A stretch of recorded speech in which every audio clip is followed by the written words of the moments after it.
প্রায় 2 দশক পর বৃহস্পতিবার সিলেট সফরে যাচ্ছেন বিএনপির চেয়ারম্যান তারেক রহমান।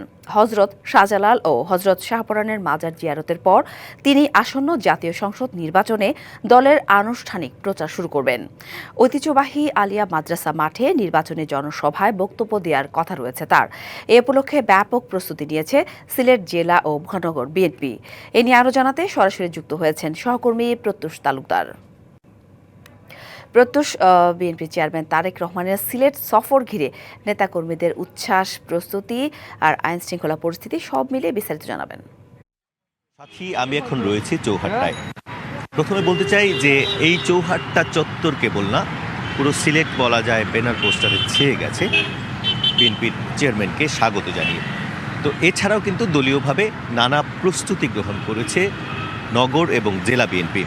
এছাড়া বলতে চাই নগরের আইন শৃঙ্খলা কিংবা তার সফরকালীন সময়ে আইন শৃঙ্খলা রক্ষা কিংবা শৃঙ্খলা রক্ষার জন্য বেশ কিছু পদক্ষেপ নেওয়া হবে। আইন শৃঙ্খলা বাহিনী সেটি আমাদেরকে জানিয়েছে। আরেকটি বিষয় প্রসঙ্গত বলতে চাই, 22 জানুয়ারি প্রথমে সকালে তিনি হজরত শাহজালাল রহমতুল্লাহি আলাইহের এবং এরপর হজরত শাহপরান রহমতুল্লাহি আলাইহের মাজার জিয়ারত করবেন, যেটি আসলে বাংলাদেশের রাজনীতিতে একটি গুরুত্বপূর্ণ প্রথা। অর্থাৎ নির্বাচনী কার্যক্রম কিংবা দলের বড় কোনো কার্যক্রম করে থাকেন সচরাচর রাজনৈতিক দলের নেতারা বা প্রধানরা।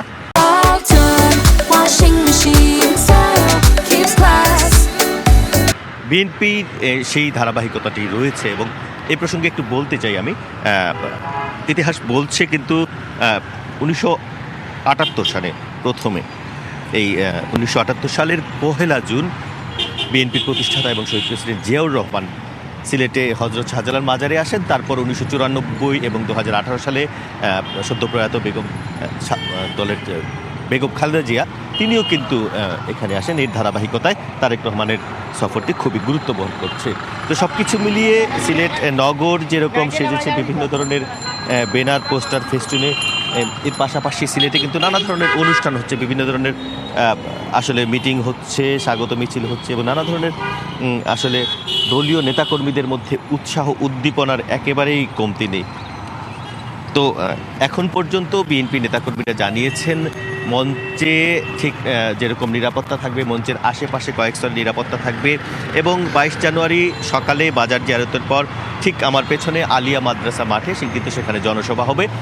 এরপর ধাপে ধাপে সিলেটের শেরপুর অর্থাৎ মৌলভীবাজারের শেরপুর এবং হবিগঞ্জের শায়েস্তাগঞ্জেও কিন্তু 2টি পথসভা অনুষ্ঠিত হওয়ার কথা রয়েছে। তো সামগ্রিক আয়োজন সফল করতে বিএনপি নেতাকর্মী সহ সাধারণ মানুষের মধ্যে একটা উৎসাহ উদ্দীপনা রয়েছে এবং ব্যাপক প্রস্তুতি রয়েছে। ধন্যবাদ প্রত্যুষ।